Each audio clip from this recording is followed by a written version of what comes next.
Hello बच्चों, कैसे हैं आप?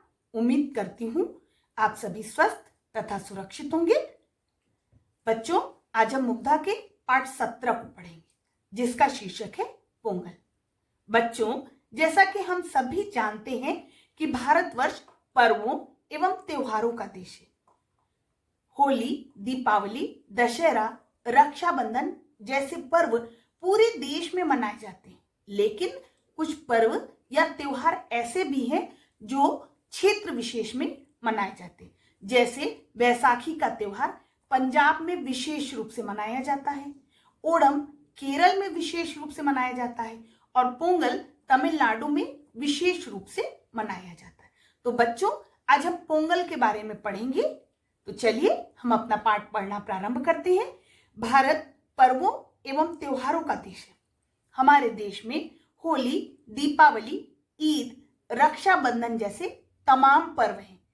तमाम मतलब होता है बहुत से, जो हमारी सांस्कृतिक विरासत से हमें जोड़ते हैं तथा बंधुत्व, भाईचारा एवं सद्भाव का संदेश देते हैं।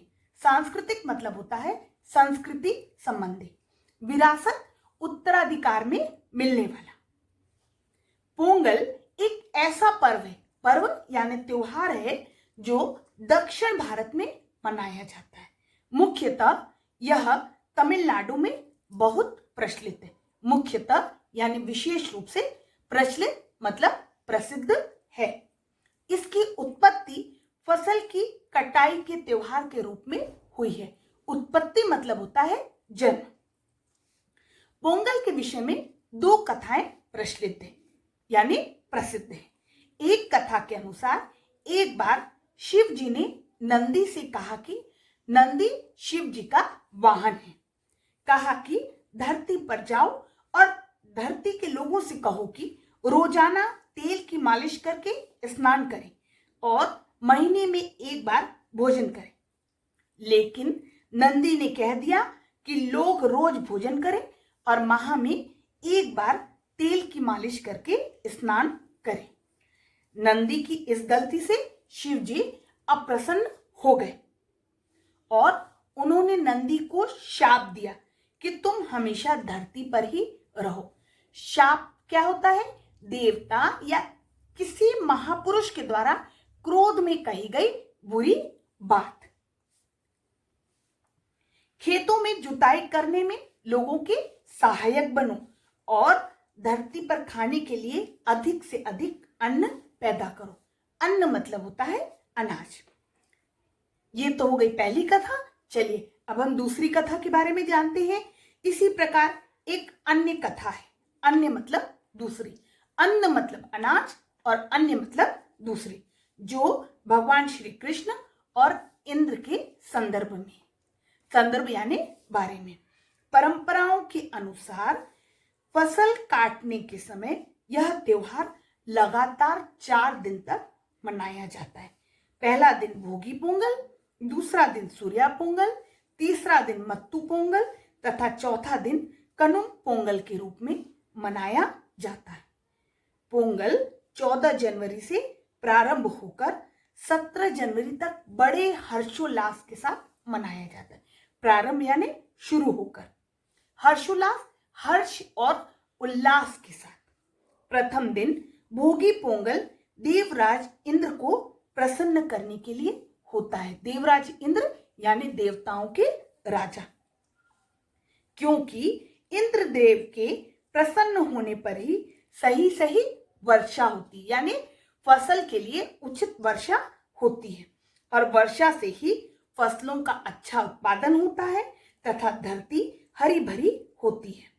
इस उत्सव को सभी नाच गाकर मनाते हैं।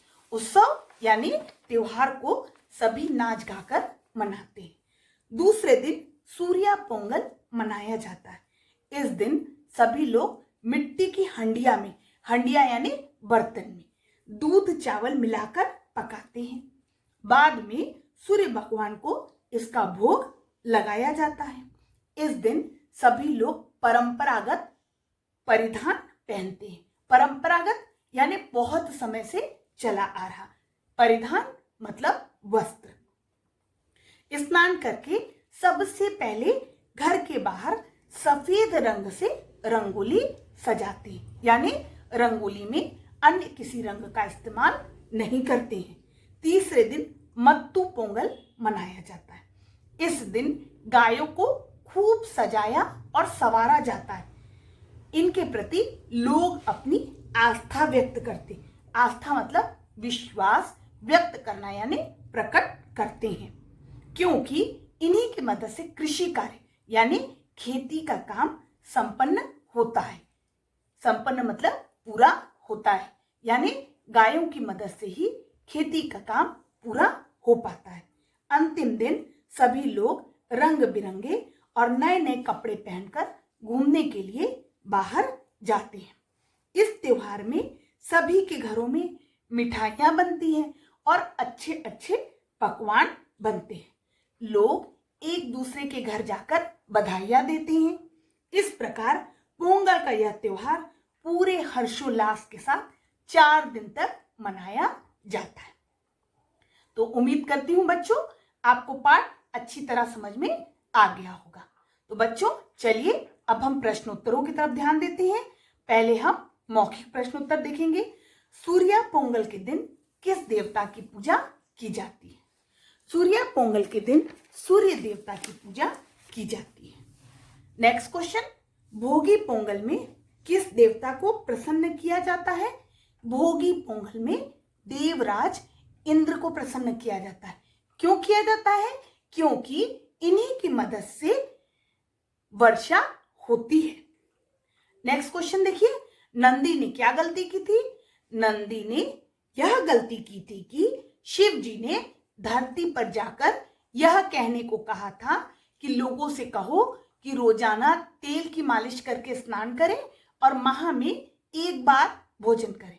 किंतु नंदी ने यह कह दिया कि लोग रोज भोजन करें और माह में एक बार तेल की मालिश करके स्नान करें। चलिए अब हम नेक्स्ट क्वेश्चन देखते हैं। पोंगल के समय लोग गायों की पूजा क्यों करते हैं? पोंगल के समय लोग गायों की पूजा इसलिए करते हैं क्योंकि इन्हीं की मदद से कृषि कार्य संपन्न होता है, पूरा होता है। नेक्स्ट क्वेश्चन देखते हैं। पोंगल किस प्रदेश का प्रमुख त्योहार है? पोंगल तमिलनाडु का प्रमुख त्योहार है। तो बच्चों यह हमारा मौखिक प्रश्नोत्तर कंप्लीट हो गया। चलिए अब हम लिखित प्रश्नोत्तरों की तरफ चलते हैं। भारत में मनाए जाने वाले 3 पर्वों के नाम लिखिए। होली, दीपावली, दशहरा। दक्षिण भारत में मनाए जाने वाले 2 पर्वों के नाम लिखिए, पोंगल तथा ओणम। नेक्स्ट क्वेश्चन देखिए, पोंगल के विषय में कितनी कथाएं प्रचलित हैं? पोंगल के विषय में 2 कथाएं प्रचलित हैं। नेक्स्ट क्वेश्चन, पोंगल लगातार कितने दिन तक मनाया जाता है? पोंगल लगातार 4 दिन तक मनाया जाता है। नेक्स्ट क्वेश्चन, सूर्य पोंगल के दिन लोग क्या करते हैं? सूर्य पोंगल के दिन लोग मिट्टी की हंडिया में दूध चावल मिलाकर पकाते हैं। बाद में सूर्य भगवान को इसका भोग लगाते हैं, परंपरागत परिधान पहनते हैं और घरों के बाहर सफेद रंगोली सजाते हैं। तो बच्चों हमारा प्रश्नोत्तर पूर्ण हो गया। चलिए अब हम नेक्स्ट प्रश्न की तरफ चलते हैं। सही उत्तर पर सही का निशान लगाओ। पोंगल दक्षिण उत्तर भारत में मनाया जाता है। कौन से भारत में मनाया जाता है? दक्षिण भारत में। मुख्य रूप से पोंगल पर्व कर्नाटक तमिलनाडु का है। कहां का है बच्चों? तमिलनाडु का। यह पर्व फसल की कटाई निराई से संबंधित है। किससे संबंधित है? फसल की कटाई से। यह पर्व 14 जनवरी से लगातार 4 दिन मनाया जाता है। कितने दिन मनाया जाता है? 4 दिन। मत्तू पोंगल तीसरे चौथे दिन मनाया जाता है। किस दिन मनाया जाता है? तीसरे दिन मनाया जाता है। चलिए बच्चों अब हम अगले प्रश्न की तरफ चलते हैं। जोड़े मिलाओ। प्रत्येक पर्व के साथ जुड़ी है। क्या जुड़ी है? कोई ना कोई कथा जुड़ी है। नेक्स्ट क्वेश्चन, भगवान शिव और श्री कृष्ण की कथा जुड़ी है। किसके साथ जुड़ी है? पोंगल के साथ।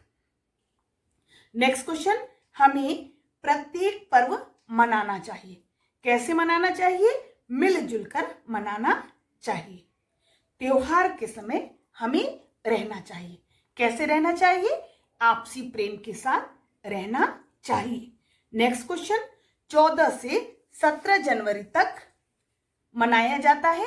क्या मनाया जाता है? पोंगल मनाया जाता है। बच्चों देखिए, अगला प्रश्न देखिए, दिए गए शब्दों से वाक्य बनाओ। तो आपको वाक्य बनाना है बच्चों, ये आपको अपने आप करना है। चलिए अब हम भाषा कौशल के पहले प्रश्न की तरफ चलते हैं। जिन शब्दों का अर्थ एक दूसरे से विपरीत होता है, यानी कि उल्टा होता है, उसे हम विपरीतार्थक या विलोम शब्द कहते हैं। जैसे अंधकार का विलोम शब्द प्रकाश, प्राचीन का नवीन, असंभव संभव, अलौकिक लौकिक, प्रसन्न अप्रसन्न, सफेद काला। नेक्स्ट क्वेश्चन देखिए, दिए गए शब्दों को बहुवचन में बदलो। तो आपको याद आ गया होगा, पर्व का बहुवचन पर्वों, खेत का खेतों, परंपरा का परंपराओं, त्योहार का त्योहारों, कथा का कथाओं और दिन का दिनों। बच्चों देखिए नेक्स्ट क्वेश्चन, बाई ओर दिए गए शब्दों के सही समानार्थी शब्द पर घेरा लगाओ। देखिए जैसे पर्व का सही समानार्थी शब्द क्या है? उत्सव। अपर्व गलत है और उल्लास गलत है। ऐसे ही धरती का सही समानार्थी शब्द वसुधा है। आकाश और व्योम एक ही अर्थ होता है। आकाश गगन, अंबर, व्योम समानार्थी है। सूर्य का समानार्थी शब्द दिनकर है। दिवस और दिवालिया दूसरे शब्द हैं। दिन का समानार्थी शब्द दिवस है। रात और रात्रि अलग है। घर का समानार्थी शब्द सदन है। संपन्न और सवारा अलग शब्द है। तो बच्चों उम्मीद करती हूं आपको पाठ और प्रश्नोत्तर अच्छी तरह समझ में आ गया होगा। तो बच्चों आप घर पे रहिए, स्वस्थ रहिए, सुरक्षित रहिए और लगातार पढ़ते रहिए। धन्यवाद। आपका दिन शुभ हो।